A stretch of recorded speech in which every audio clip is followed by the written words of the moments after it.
It's the presidential debate tonight. It's on foreign policy.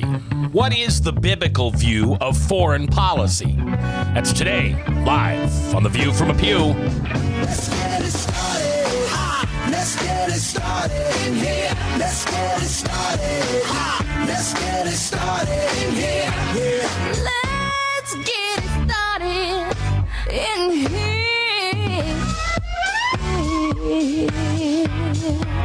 Welcome to The View from a Pew, a conversation among Christians who are out to grow their faith by asking the simple questions, the tough questions, and the stuff you really wish your pastor would talk about. Come on now, let's reason together. It's your voice we want to hear. The phone lines are open, so join the conversation. Call 855-244-0077. That's 855-244-0077. Now, here's your host, J. Michael McCoy.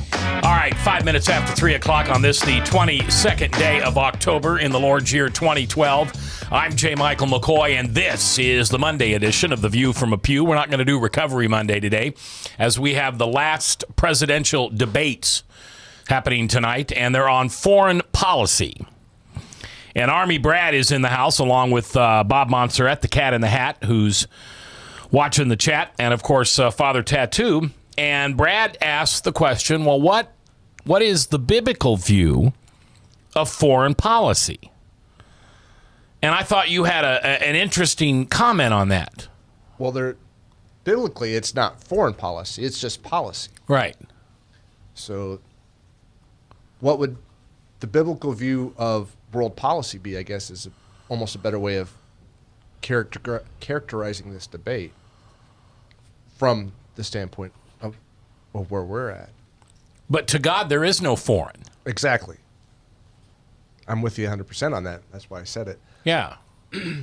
And do we go back to making this a little bit simpler than I think a lot of people want to make it?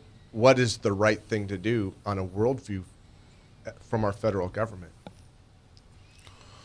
Dan, go ahead and put something in that TV screen. I will. Okay. Why, do you have something up your sleeve? No, not today. Okay. I'm sorry.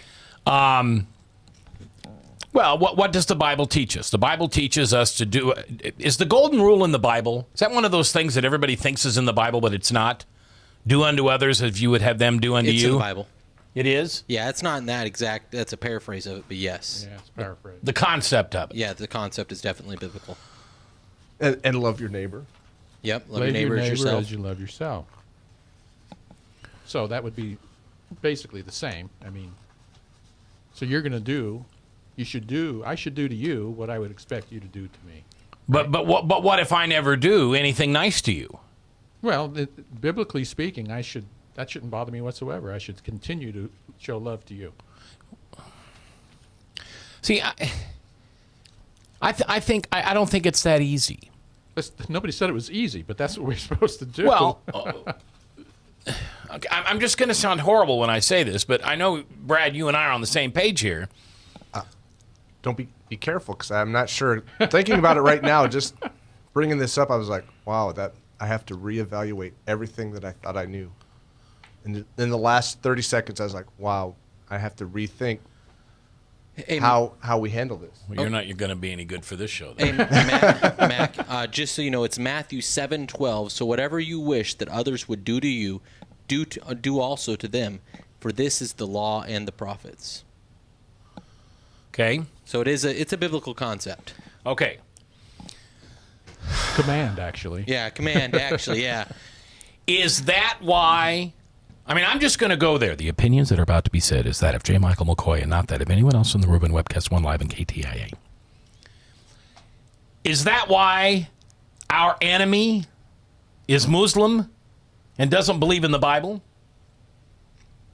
So we're playing by one playbook and they're playing by another?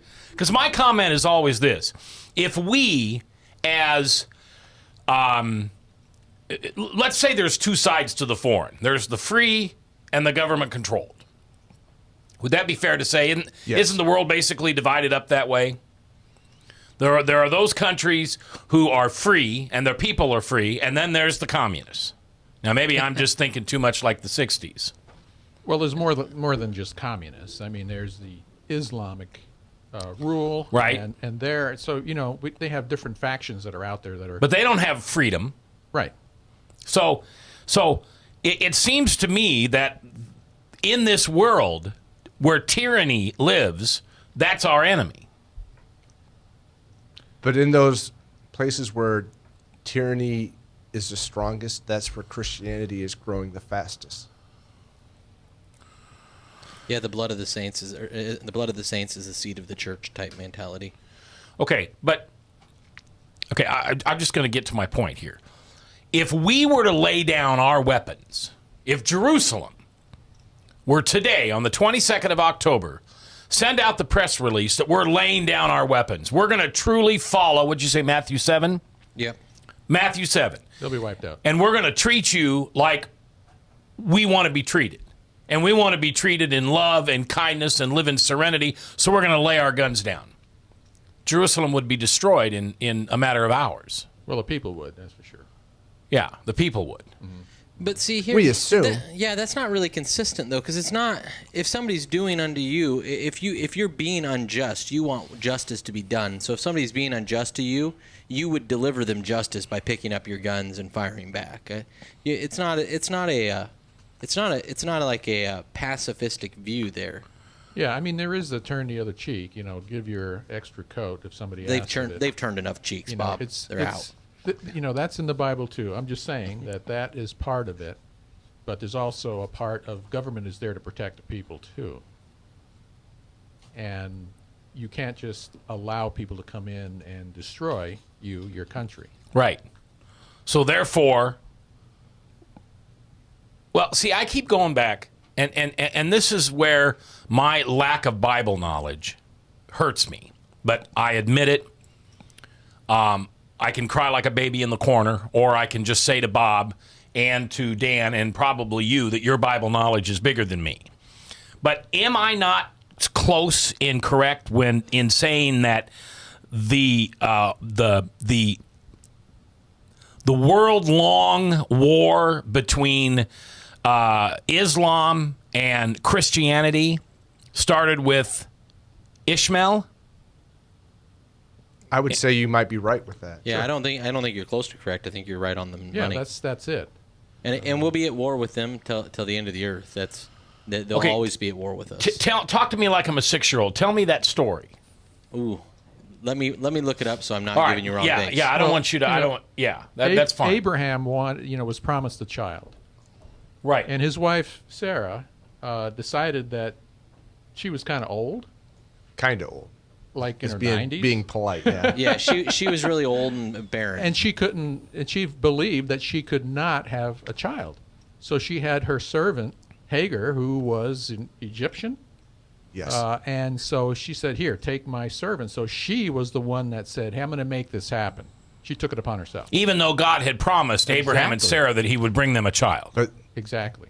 I think from their standpoint in the period was that was something that was common, and Sarah wasn't thinking that she had been put into God's plan, wrongly thinking that, and so they tried to do something that seemed like God's plan but really wasn't. So Abraham slept with Hagar. Right. Yes. And she bore a child. Right. And in the meantime, Sarah got pregnant, Yeah, God still fulfilled the promise. and she bore a child. And who were those two children? Isaac and Ishmael. Isaac. Isaac and Ishmael. And Right. God promised to bless Ishmael by making him fruitful and multiplying. I mean, we see this because we see this biblically in the Old Testament, that God has promised to bless this people, to increase them and multiply them across the land. So which one ended up being on which side? Ishmael would be somehow tied to the beginning of the Muslim religion. Okay, and that's Hagar's kid. Yes. Right, and that was further down the road. It didn't Yeah, happen right away. I mean, really, we got to come down to Muhammad several years after Christ. So these 600 about. Yeah, long time. Yeah. So yeah, I mean, it's a loose connection, but yes, this is that same people that was multiplying there, and God said they would multiply. And He didn't say all of them would become Muslim, but we know that particular nation of people is going to be fruitful. And that's because Muhammad tied them to it. I don't think if Muhammad wouldn't have tied the Muslims to Ishmael, I don't think we Yeah, I would don't have have that jumped to knowledge that of the conclusion. Quran. I don't know how he did that. Yeah, so, I don't either. Yeah, unfortunately. We've got one over there on the bookshelf. I have one at home too. Do you? Yeah. Yeah, that's another whole story. But the Islamic people believe Abraham was their father also. Okay. Okay, so they both claim Abraham. So when we say the God of Abraham, in that case, the Muslims and us are worshiping the same God. Yes. No. Definitely the Muslims would say that because Yeah, they consider Christians and Jews to be people of the book. Everybody else just go out and slaughter them, but the people of the book, they're supposed to be given certain rights as long as we pay our tax to them for not following the correct path. But Muslims would say, oh, the Christians, you're okay. We're not just going to openly slaughter you because you at least worship the right God.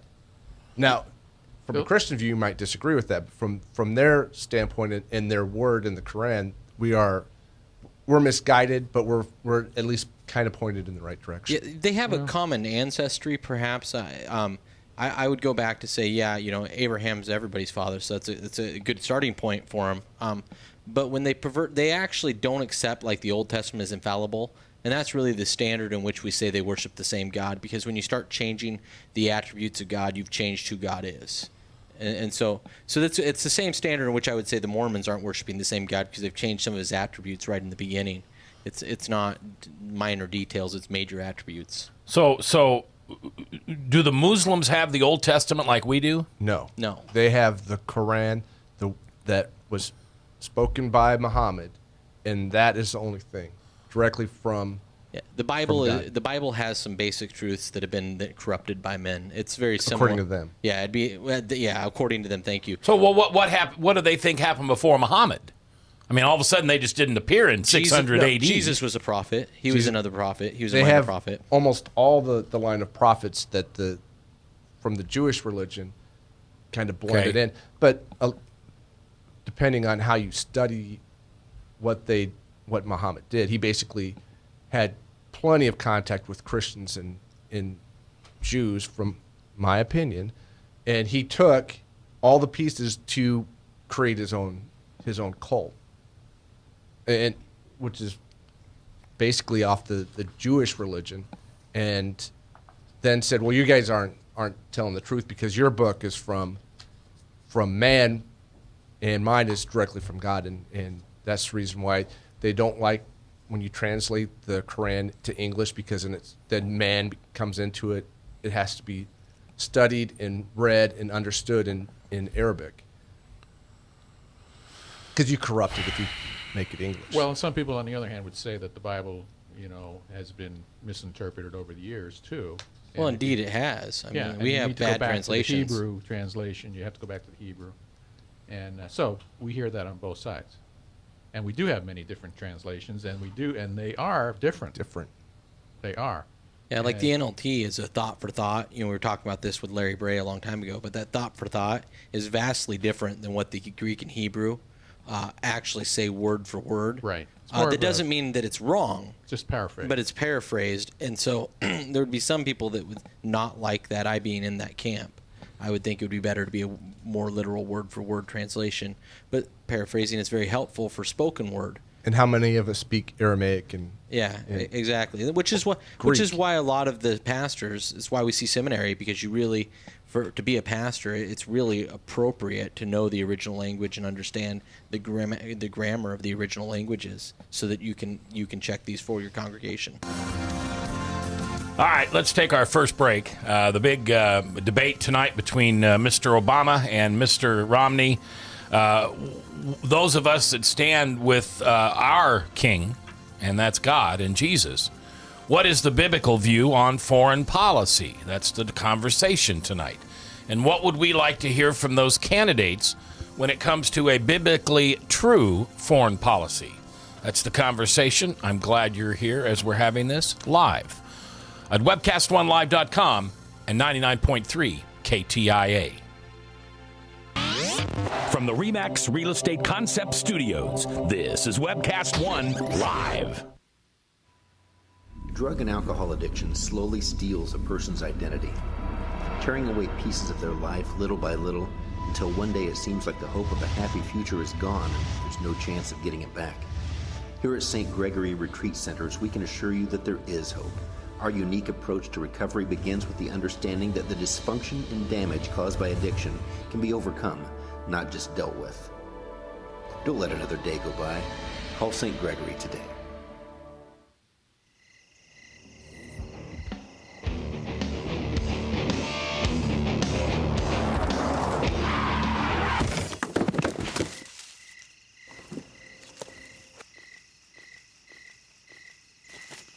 It's like they want to get hit. Need a body shop? Minor Wreck Express saves you time and money. Hi, I'm J. Michael McCoy, and about 20 years ago, I went to a used car salesman by the name of John Hewitt. He had a little shop over there on North 2nd Avenue called John's Auto Sales, and I bought a car. I found that experience to be one that I had never had before from a used car salesman. He was honest, he was dependable, he had integrity, and he did what he said he was going to do. Well, over the years, between my kids and grandkids, I've purchased 7 vehicles from John's Auto Sales. And last month, I asked him to be a sponsor. And he said not only would he like to be a sponsor, but he would offer a $100 tithe for every customer that came and bought a car from him directly to the church of your choice. I can tell you about their huge selection. I can tell you about their years of experience. I can tell you about their honest integrity. But all I really need to tell you is that I bought 7 cars, and you can trust them. John's Auto Sales, 5435 2nd Avenue, Des Moines. You need a good ride when you hit the trail. Trust the man with the cars, and he goes by the name of Big John. Big John. Big John.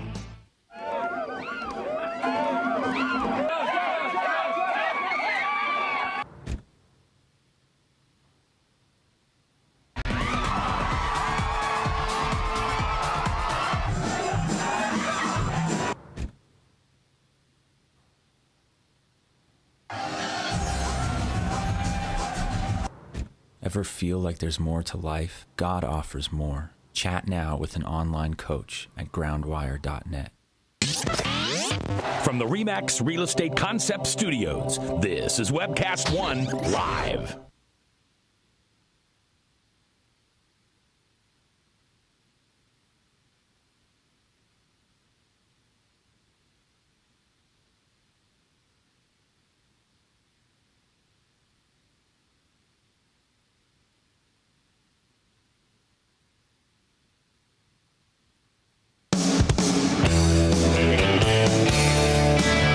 Have you ever been told you're not a good enough Christian? Well, we have too. Join the conversation. Call 855-244-0077. Now here's your host, president of the Not a Good Enough Christian Club, J. Michael McCoy.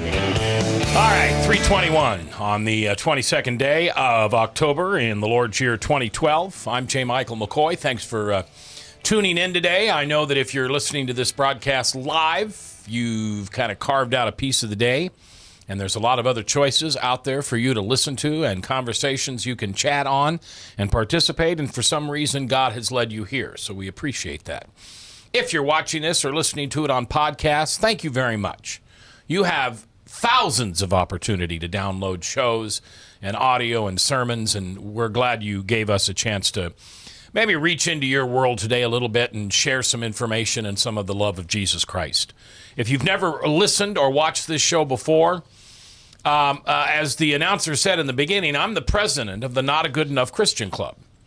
Usually when you listen to Christian broadcasts, the pastor, the person hosting the show is a teacher or a preacher or a pastor or an author or something like that.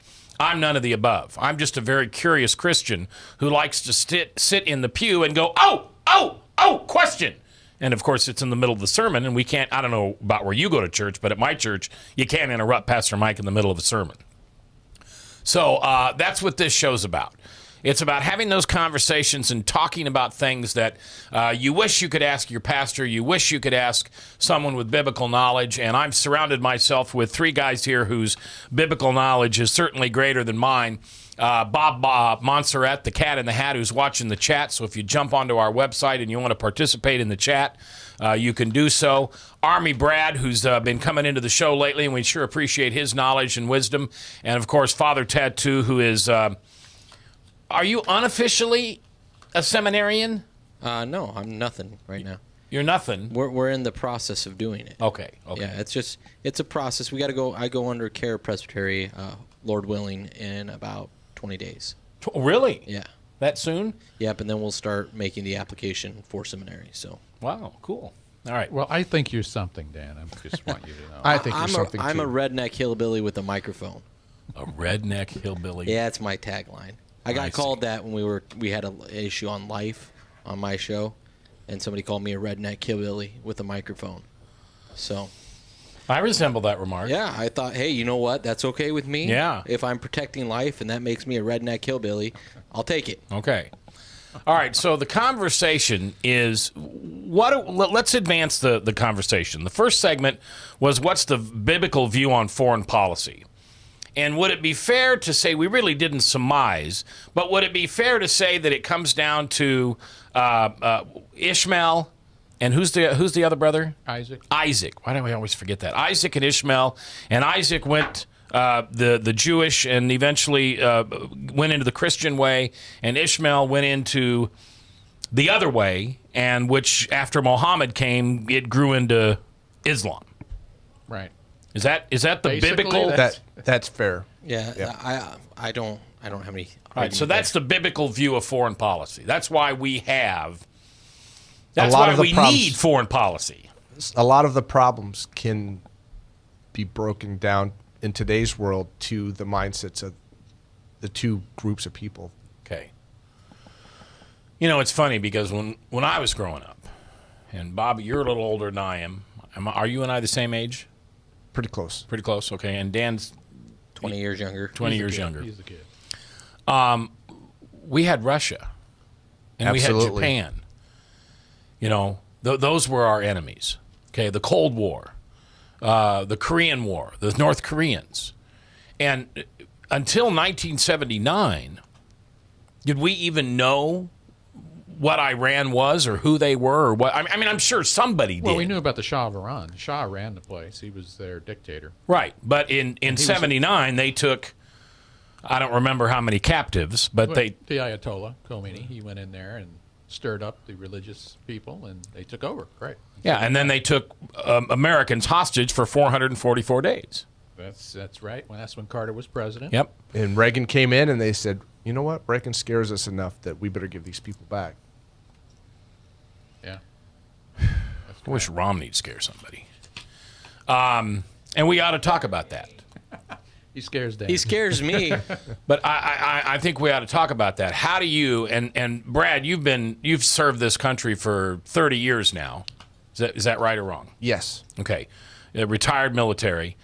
How does, and try to leave your political views out. Okay, I mean you can give those later, but from a factual standpoint, how does the Middle East, how does the Muslim countries view Obama? I have no clue how they view Obama, but from their actions, it appears to me that they do not fear the United States while he's been president. I mean, he has accomplished things, and I think that the accomplishments he tends to put out there, from my point of view, they were great accomplishments that were diminished because of the way he handled them. Say that again. We've had great accomplishments under the Obama administration that he allowed them to be diminished in their significance. So we had great accomplishments prior to Obama. No, while he's been president. For example, one of the ones that he's most proud of is that we were able to kill bin Laden. But from an an intelligence standpoint, the fact that we let the world know within 12 hours of him being dead was an intelligence nightmare. Right. Because he wasn't the person that was taking lives. He was a financer and kind of the person that everybody was going to. His whole network knew he was gone, and any contact or any tracking of information that was coming from him immediately ended, and they wouldn't have known that he was dead for maybe weeks or who knows for how long, because their networks are set up in such a way that information normally just flowed one way. We had an opportunity to track and take lieutenants and captains and just keep going down and disrupt their organization even more than it had already been disrupted. But Obama had to get on TV and take credit. That's what your word. That's what happened. I don't know if he was doing it to take credit, but they could have waited to notify the world. And the fact that they executed him so quickly, from my standpoint, it would have been nice to take him and not have the world know and be able to get as much information out of him as possible. You know, though, I mean, I hate to actually defend the president on this one, though, but I'm glad he told us. I mean, it's been so long coming. As an American people, it's been disheartening that the killers of would the American people have cared to have waited a month? You know, I got to be honest. I'm not saying that it's the smartest decision, but I understand the decision behind it. I mean, the American people were ready to hear it, and it was good news.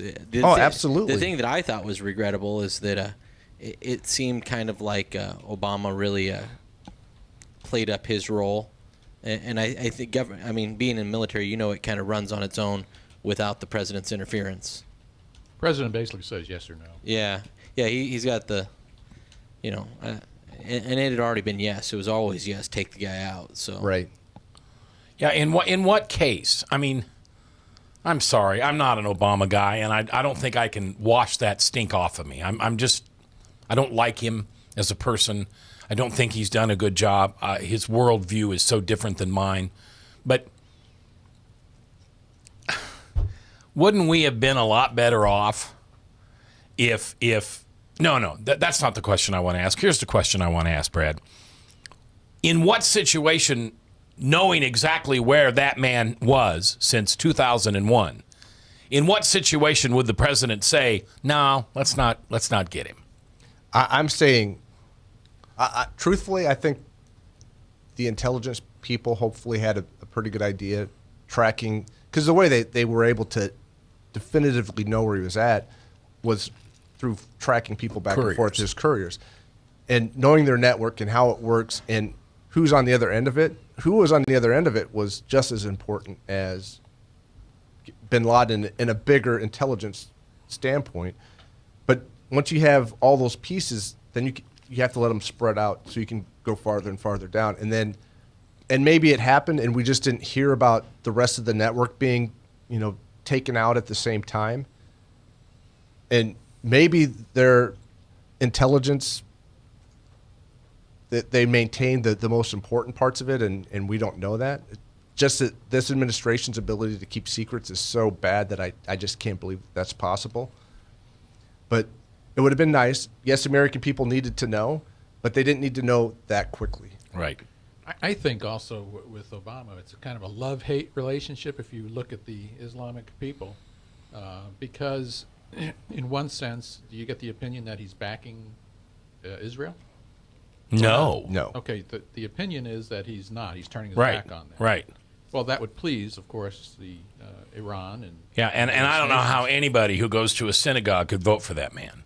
But I also don't understand anybody that goes to a parish, meaning Catholic, could vote for Obama either. I don't get that. Mm-hmm. I don't get that. But you'd take it a step farther, right? You would take that a step farther and say you don't know how a Christian could vote for Obama or Romney. Yeah. Yeah. Yeah. I mean, it's a little bit like playing chicken, because we're coming down to the last final days, and you really got to test this stuff. And when you say I'm not going to vote for either one, you are rolling the dice, and in that aspect, I'm just going to believe that God is sovereign. And he raises up our leaders, and that He can just as easily stay their hand. I'm going to pray for the conversions of both men, because I do not think Obama's profession of faith is adequate, and I obviously can't take Mitt Romney's. So that's my plan. Mac, it's a sad place to be in. I don't think it's funny. I don't take it lightly. I appreciate what guys like Brad have done for this country, and I appreciate that they've given me the ability to think for myself and vote as how I see fit, what best serves my children and myself. And man, I have a hard time with either one of these guys. Well, I don't know if I'm broken or I'm immature or what it is, because I don't know. God has us in different places. I mean, the question is, what's going to happen? Is Israel going to go in? Are they going to bomb Iran's nuclear facility? Well, at some point, somebody's got to. Netanyahu drew a red line, and I believe that they're going to go, and they're going to do it. And what was the red line? Was it a date, or was it? Yeah, it was a timeline that they see that they would have nuclear weapons. When the Iranians reach a certain point in their development of a nuclear weapon, the Israelis cannot have the Iranians having nuclear weapons, and they will take away their ability to finally complete a weapon. Yeah, so what do we do when Israel goes in there and bombs them? Because we're the big Satan, and they're the little Satan. Right. So we're grouped together. We got to back up Israel. Well, but will we? If Obama's in That's office. what it comes Well, down to. here's my question though in this policy, and I'm not you, Mac. I'm going to concede in this area in politics. You know infinitely more than I do here. But I don't know about that. But we are giving large sums of money to the enemies of Israel, and then we're also giving money to Israel. Why are we doing this? Now, I understand why we'd give money to Israel. They're an ally. They've proven to be an ally. I understand that. But why are we giving the Middle East money? That's above my pay grade. I mean, I guess you keep everybody happy. If you got a big fistful of money, you give it to all the bullies on the playground. We don't have a big fist of money. Well, but we think we do. All right, we're coming back live here on KTIA.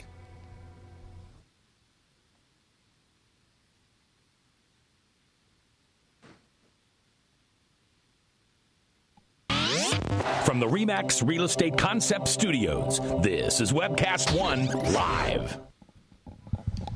Drug and alcohol addiction slowly steals a person's identity, tearing away pieces of their life little by little until one day it seems like the hope of a happy future is gone and there's no chance of getting it back. Here at St. Gregory Retreat Centers, we can assure you that there is hope. Our unique approach to recovery begins with the understanding that the dysfunction and damage caused by addiction can be overcome, not just dealt with. Don't let another day go by. Call St. Gregory today.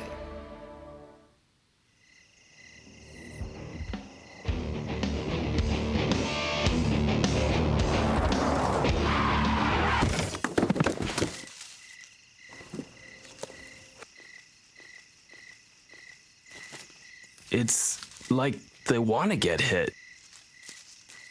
Need a body shop? Minor Wreck Express saves you time and money. Hi, I'm J. Michael McCoy, and about 20 years ago, I went to a used car salesman by the name of John Hewitt. He had a little shop over there on North 2nd Avenue called John's Auto Sales, and I bought a car. I found that experience to be one that I had never had before from a used car salesman. He was honest, he was dependable, he had integrity, and he did what he said he was going to do. Well, over the years, between my kids and grandkids, I purchased 7 vehicles from John's Auto Sales. And last month, I asked him to be a sponsor. And he said not only would he like to be a sponsor, but he would offer a $100 tithe for every customer that came and bought a car from him directly to the church of your choice. I can tell you about their huge selection. I can tell you about their years of experience. I can tell you about their honest integrity. But all I really need to tell you is that I bought 7 cars, and you can trust them. John's Auto Sales, 5435 2nd Avenue, Des Moines. You need a good ride when you hit the trail. Trust the man with the cars, and he goes by the name of Big John. Big John. Big John.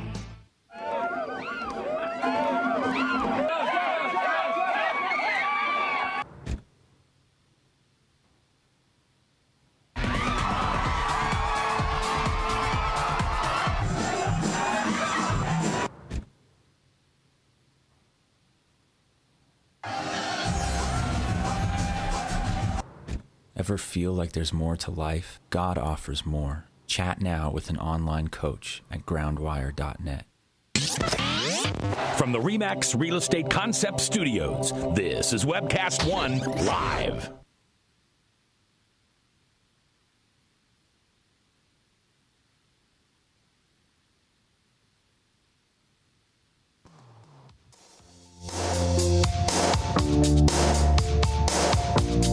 If you sit in the back pew or the front pew, it's your voice we want to hear. The phone lines are open, so call 855-244-0077. Now, here's J. Michael McCoy. Welcome back. 3:38:22 before the top Salem Radio Network news at the top of the hour, and then True Blue, hosted by the Honorable Pastor Michael Mudloff from Westkirk Presbyterian Church. And highly revered. Highly revered? Highly revered. Highly revered. It's kind of interesting. My wife and I were at the Freedom for Youth annual celebration. We're a supporter of theirs. And ran into some people that we used to go to church with over at Westkirk back in the early 90s. Oh, yeah? And they're still there. Good for them. Yeah, they love Mudloff, too. But he knows that. He's a good guy. I like him. All right. Well, that's because he's Presbyterian, and so are you. Yeah, but he's non-denominational Presbyterian. Like, he... What? Yeah, he's Presbyterian in name only. He doesn't belong to any denomination. He's not a member of the PCA or the OPC or even the PCUSA. He's just Presbyterian in name only. So in other words, the only reason he's Presbyterian is because he's preaching at a Presbyterian church. Yes, that no longer is part of the a Presbyterian denomination. Oh, they're not. To my knowledge, that's my understanding. So they could be called Bob's Church. Well, I think the goal is to get them back into somewhere. I just don't know how they're working along that. Would they get kicked out? No, I think they've made a change. You bring them back to the flock. Well, no, just like your church to step back from their denomination. I think that the same thing happened. No, we didn't step back from our denomination. We stepped back from the association. Yeah. Right? Yeah. You just basically said, hey, look, we're not going to fund you guys while you do this. Yeah. And step back, and they're doing the same thing, I think. Because our deal is if you walk away, then you don't have a voice in the fight. Yeah. No. Where if all we do is just say you're not going to get our funding, we'll put it into an account and it's there for you. But until you fix this, we don't agree with. Yeah. No. That's it. That's one of my favorite things Hope's done. I mean, to be honest, I think that's just awesome. The cult church. I've never called it. You called it a cult church. No, yes, I didn't. I said some people have called it. I have this friend who. It's not the same. No, Mac. The point you're missing. The point of that whole conversation was that That's like 12 months ago. Bradshaw still says Christianity's a cult. People call every church cult. It was at a point. We've twisted the definition of cult to a point, and we've kind of gotten away from it because the cult stuff that was going on when I was growing up was a little bit different. But by the proper definition, Christianity is a cult of Judaism. It's just a I think fact. the better word would be sect. No, because the sect of it would be something that we're. Well, maybe you're right. Yeah, I don't know. I just because of what we've done to the word cult. Exactly. I'd like to stay away from it. But yeah, every church has been called that. So it wasn't me personally attacking your church. I don't think it's a cult, Mac. I think it's a huge church. It's a mega church. Probably heard me make jokes about how many people go there. Okay, anyway, let's go back. Tonight is the last debate. These debates have proven to be very valuable. Thank God for that. I mean, let's praise God that we don't have to hear another debate. It was funny. A friend of mine's up in Wisconsin, and she's been watching local television and everything. There's no ads up there. They're not running any political ads. They are now. Yeah. Well, but they're not a swing state. They are now. Are they? Yeah, it's a swing state. The swing states have actually been growing as opposed to diminishing as it gets closer. That's good for us. If you look at the latest one, Wisconsin's back in play. Virginia, Pennsylvania is in play. Sure. Well, Rasmussen just came out with new poll findings that have Romney winning the popular vote, but not the Electoral College. So, yeah, well, it's a crazy one. We've had that happen before with Bush and Kerry. Yeah, or was it Gore? Yeah. So I mean, that may happen. It may be that kind of election. Hanging Chads. All right, so we've established that the biblical view of foreign policy goes back to Isaac and Ishmael. We've established that if we laid down our guns, the enemy would destroy us. Whereas if the enemy laid down their guns, we would leave them alone. Well, that's why they have to fight us in the manner that they do. If we weren't attacked, if we weren't attacked on September 11th, would we have gone into Afghanistan with the Taliban, who were ruthless? I'm trying to think of a word I can use on the radio, but I mean, they are terrible people on every level except for from a twisted Islamic view. I mean, the things that they were doing were reprehensible. Yeah, and still are. We would not have gone in if we were not attacked, and they had not. And even they were even given a chance to give up the people that were not their citizens, that were in their country, and I honestly believe we would not have attacked them if they would have done the smart thing and given us Bin Laden and his people. Well, and then you add to that there has been other attempts, especially here in the last year. There have been other attempts of terrorist attack. And what I mean by that is people willing to carry out a bombing. And unfortunately for them, the person that they were in contact with, who they thought was Taliban, was actually the brains of the United States. Undercover. Is that right? And our allies. And our allies? And our allies. I think you'll find that if we're alive when all the information becomes public, that a lot of countries have supported us, that we will be surprised that they chose to support us, but we'll be happy that they did. And they supported us by not allowing our embassies to be blown up in foreign places? They supported us by letting us know in advance things that this is going to happen. Their intelligence. And these are the people you need to watch out for. Well, there are a lot of people in Iran, that are afraid of Iran. Yeah. All the neighboring countries. Yeah, right. But they don't want There's to a lot say of people anything. in Iran that's afraid of Iran. Oh, absolutely. Absolutely. All right, so... Well, and in the scheme of things, our embassies, even with the deaths, are fairly small attacks. Those aren't large-scale things. What we've been catching are much bigger attempts at human life in American life. And closer to home. Yeah. Yep. So it's, the everybody's making a big deal out of these, and these aren't as big as some people would like to pretend. But it's an insult to our country because that's a part of our land. That's our land that's over there. That's their citizens. That's just like downtown Des Moines. That is U.S. territory. It's right. a U.S. ambassador and his security staff for the most part. It's a symbolic thing. I understand that there's some symbolism there, but on the same note, if you look at their worldview, they hate Americans, and here we are in the middle of their claiming this piece of land is sovereign American soil, and I could see why they wouldn't like that. Well, I wouldn't like that. Yeah, I wouldn't like that. I know they do that here, and I'm not exactly a huge fan of that here. How many of our consulates and embassies of countries that we dislike on a personal level have any U.S. citizen attacked? Oh, none. It's because we're set. A civilization. Well, I think it's because loosely, and I had an argument with somebody based on this last night, and I took the opposite view, but I think we're loosely based off Christian morals, and I think that's what sets us apart, is we've reasoned out our freedoms, and we're content to allow other religions to live in our society and be free, because it allows us as Christians to then go to those religions and preach the gospel to them. It allows freedom both ways, and that's why we chose to do it that way. It's very intelligent the way it was set up. Well, but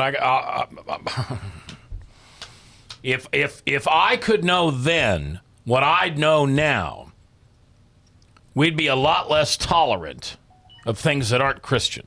Sure. And I don't know, maybe I'm talking out of both sides of my mouth here, but I think I'd go back in and I'd get that Constitution changed that said this is a Christian nation. Well, and I had an excellent argument last night with Lindsey Brooks from apologetics.com about this, because I had a post up that said, I think it's funny. I said, the irony of a country that would waive its freedom of religion as proof that we're a Christian nation. because obviously in Romans chapter 8, starting at like verse 17, it says that all men know that there is God and they're without excuse. I'm paraphrasing because we're running out of time. But I think that's ironic. That's one of those things I'd change. But in hindsight, what better opportunity than to allow freedom of religion for us to preach the gospel? Yeah, I know. But every time we turn around, European countries that have done this, the Muslims are taking over. All right, we're coming back live here on The View from a Pew on KTIA, powered by WebcastOneLive.com. From the RE/MAX Real Estate Concept Studios, this is Webcast One Live. Drug and alcohol addiction slowly steals a person's identity, tearing away pieces of their life little by little until one day it seems like the hope of a happy future is gone and there's no chance of getting it back. Here at St. Gregory Retreat Centers, we can assure you that there is hope. Our unique approach to recovery begins with the understanding that the dysfunction and damage caused by addiction can be overcome, not just dealt with. Don't let another day go by. Call St. Gregory today.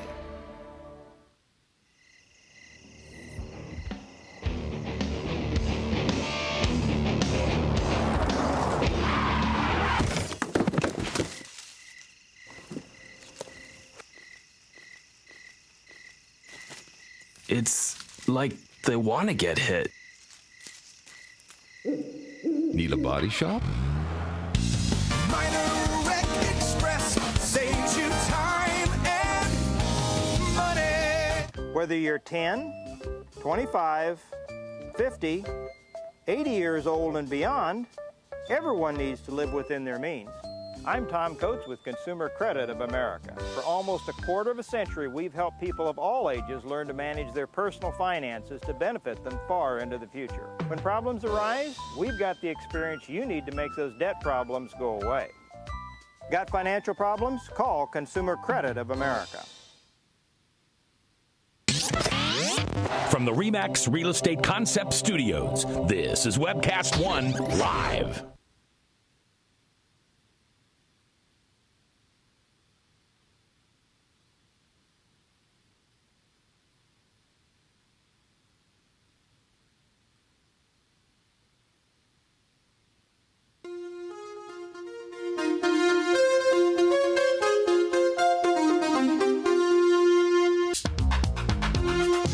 Come on now, let's reason together. The phone lines are open, and it's your voice we want to hear.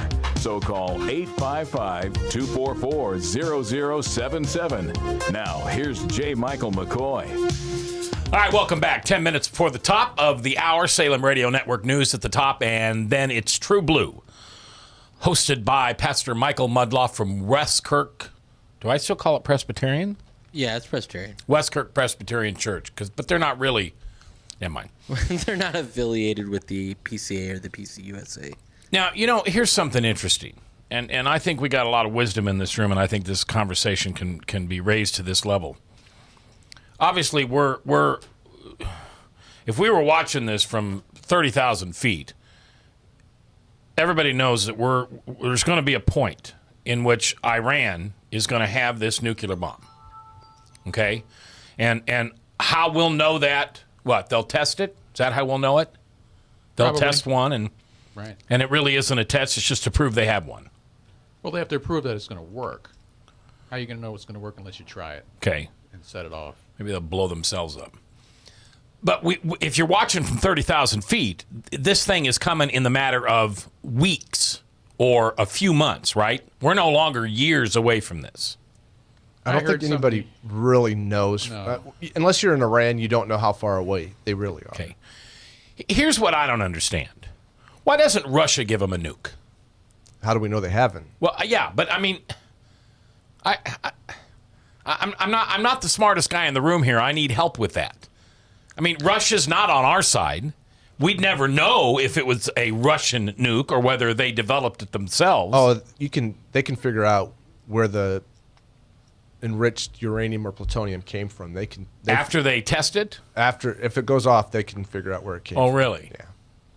But here's the reason why Russia is not about to give Iran a nuke is because Iran has a lot more negative history with Russia than they ever had with us. And if the Russians were silly enough to give it to them, it most likely would end up going right back to them. Well, the problem is everybody knows they would use it. They're fanatical enough.